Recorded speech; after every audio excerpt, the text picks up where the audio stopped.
অল্প করেই এনেছি।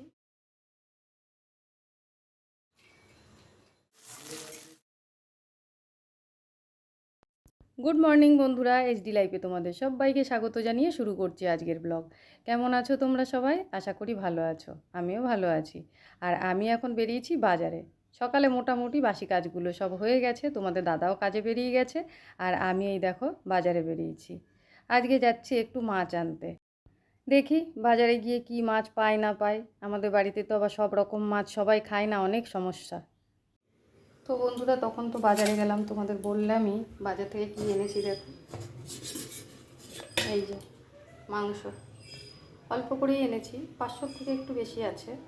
কেননা মাংস এখন না তোমাদের দাদাভাইও খুব একটা খেতে চায় না, একবেলা খেলে আর একবেলা খেতে চায় না, সেই জন্য অল্প করে আনা হয়েছে। আর এখানে দেখো 2 পিস মাছ আছে। এই মাছটা শুধু ভাইয়ের জন্য, কেননা ও মাংস খায় না।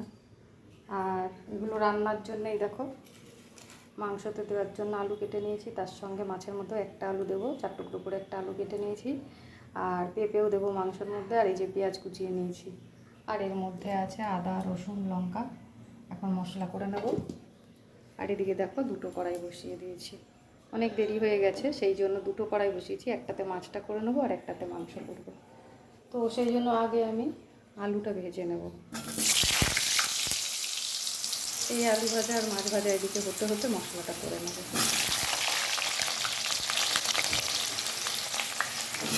আর পেঁয়াজটা দেখো এখানে কুচিয়ে রেখেছি। এই পেঁয়াজটা 2টো তরকারিতেই দেবো, যেহেতু সব কিছুই অল্প অল্প হবে আজকে রান্না, একবেলার মতন, সেই জন্য অল্প অল্পই সব কেটে নিয়েছি। আর এক তরকারি দিয়ে তো ভাত খায় না, সেই জন্য ভাবছি একটু উচ্ছে আর আলু ভেজে নেব। তো চলো রান্নাটা করে নিই। এই রান্না শেষ হতে হতে তোমাদের দাদাভাই চলে আসবে, ওকে খেতে দিয়ে তারপর নিজে স্নান করতে যাব। স্নান করে এসে আবার ঠাকুর ঘরে যাব। তো বন্ধুরা দেখো, মাছের ঝোলটা আমার হয়ে গেছে। এমনিতে তো 2 পিস মাছ, তার উপর আবার মাছের ঝোল রান্না করতে সময় লাগে না। আর আলুটা তো আমি মাংসের আলুর সঙ্গে একসঙ্গে ভেজে নিয়েছিলাম, সেই জন্য আরও তাড়াতাড়ি হয়ে গেছে। আর ওদিকে মাংস কষা হচ্ছে। এই দেখো, মশলাপাতি একেবারে কম দিয়েই আমি রান্না করছি, তেলটাও অনেকটাই কম দিয়েছি, কেননা বাবাকে দেব। আর বাবার শরীরটা তো অসুস্থ, বেশি তেল মশলা চলবে না, সেই জন্য অল্প তেল মশলা দিয়ে আমি রান্না করছি। আর ওদিকে একটু উচ্ছে ভেজে নেবো, সেই জন্য দেখো আমি একটু উচ্ছে কেটে নিয়েছি। তোমাদের বললাম উচ্ছে আলু ভাজা করব, কিন্তু দেখো আমি আলু দিইনি, উচ্ছেটা আমি শুধুই ভাজা করব। তো বন্ধুরা দেখো, রান্নাটা আমার হয়ে গেছে। মাছের ঝোলটা তো আগেই হয়ে গেছে, আমি নামিয়ে নিয়েছি। আর এদিকে মাংস হতে হতে উচ্ছেটাও আমি ভেজে নিয়েছি। আর উচ্ছেটা দেখো একেবারে হালকা ভেজেছি। এরকম হালকা ভাজা উচ্ছেটাই আমার বেশি ভালো লাগে। আর এই যে দেখো মাংসের ঝোলটা নামিয়ে নিয়েছি। আর তোমরা দেখতেই পাচ্ছ এর মধ্যে কিন্তু খুব বেশি তেল নেই। আর মশলাপাতিটাও আমি একদম অল্প দিয়ে রান্না করেছি।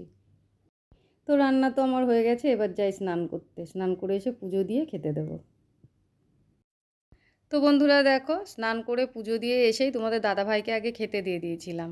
ও খেয়ে কাজে বেরিয়ে যাওয়ার পর তারপর দেখো আমি আর ছেলে এখন নিয়ে বসছি। আসলে পুজো দিয়ে এসে কাজের মধ্যে ছিলাম, তো তাড়াহুড়ো করে খাওয়া যায় না।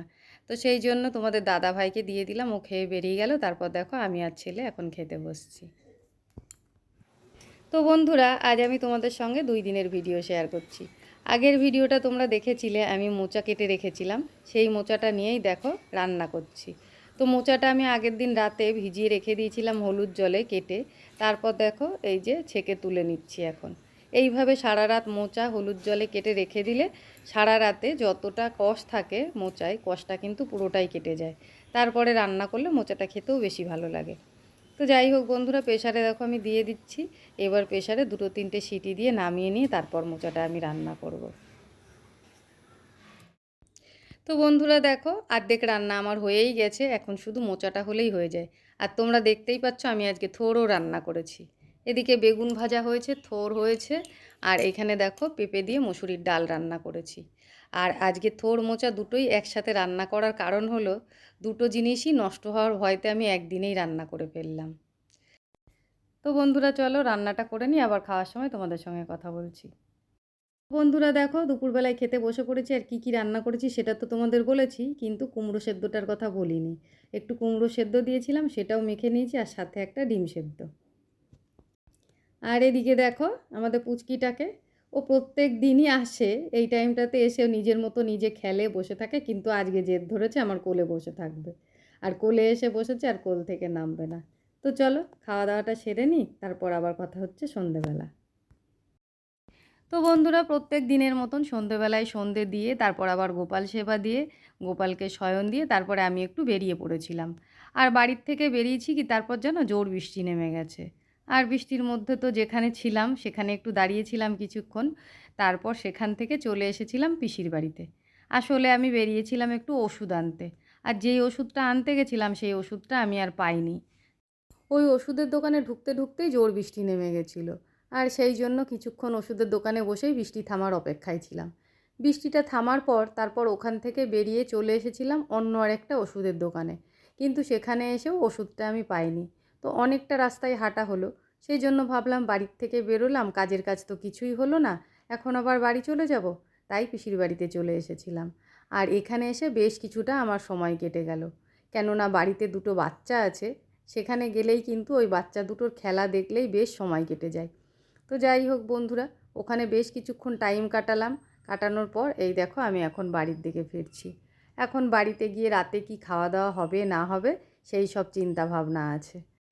কথায় কথায় পিসিমণির বাড়িতেও অনেকটা সময় কেটে গেছে, অনেকটাই দেরি হয়ে গেছে। এই জন্য এখন সন্ধ্যাবেলায় জানো তো কোথাও বেরোতে চায় না, কেননা সারা দিন সংসারের কাজকর্ম করে তারপর আবার দুপুরবেলায় একটু রেস্ট নিতে না নিতেই সন্ধে হতে হতে তারপর আবার ঠাকুরঘর, আর ঠাকুরঘরে অনেকটা সময়ই লাগে, তারপরে আবার থাকে রাতে রান্নার ঝামেলা। তাই রেডি হয়ে আর সন্ধ্যের দিকে কোথাও বেরোতে ইচ্ছা করে না। আর আজকে তো বেরিয়েছিলাম বাধ্য হয়ে, কিন্তু কাজের কাজটা কিছুই হলো না। সেই জন্য ভাবলাম যে এই ফাঁকে একটু ঘুরেই আসি। তো চলো বাড়িতে গিয়ে আবার তোমাদের সাথে কথা বলছি। বাড়িতে এসে তারপর একটু রেস্ট নিয়ে চলে এলাম রান্নাঘরে। রান্নাঘরে এসে দেখলাম যে ভাতটা ছিল, ডাল ছিল দিনের, সেটা দিয়েই ভাই খেয়ে নিয়েছে।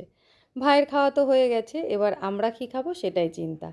তো যতগুলো ভাত ছিল হয়তো ছেলের হয়ে যেত, কিন্তু ছেলে রাত্রেবেলায় ভাত খেতে চায় না। সেই কারণে তিনজনের জন্যেই আমি রুটি করে নিচ্ছি। ছেলের জন্য একটু মাংস আছে, ওর কাকি দিয়েছিল দিনের বেলা, সেটা দিয়ে ছেলের রুটি খাওয়া হয়ে যাবে। আর আমাদের জন্য একটু কুমড়ো দিয়ে আলু দিয়ে তরকারি করে নিলাম। তোমাদের দাদা ভাইয়ের আমার ওই তরকারিটা দিয়েই হয়ে যাবে। তো চলো বন্ধুরা, আজকের ভিডিওটা আর বড় করব না, এই পর্যন্তই। তোমাদের কেমন লাগলো ভিডিওটা অবশ্যই কিন্তু কমেন্ট করে জানিও। আর যদি ভালো লেগে থাকে তাহলে একটা লাইক কমেন্ট শেয়ার, চ্যানেলে যদি নতুন হয়ে থাকো চ্যানেলটাকে সাবস্ক্রাইব করে আমার পাশে থেকো। চলে আসবো আবার অন্য কোনো নতুন ভিডিও নিয়ে, ততক্ষণের জন্য তোমরা খুব ভালো থেকো, সুস্থ থেকো। আজকের মতন ভিডিওটা এই পর্যন্তই। টাটা বন্ধুরা।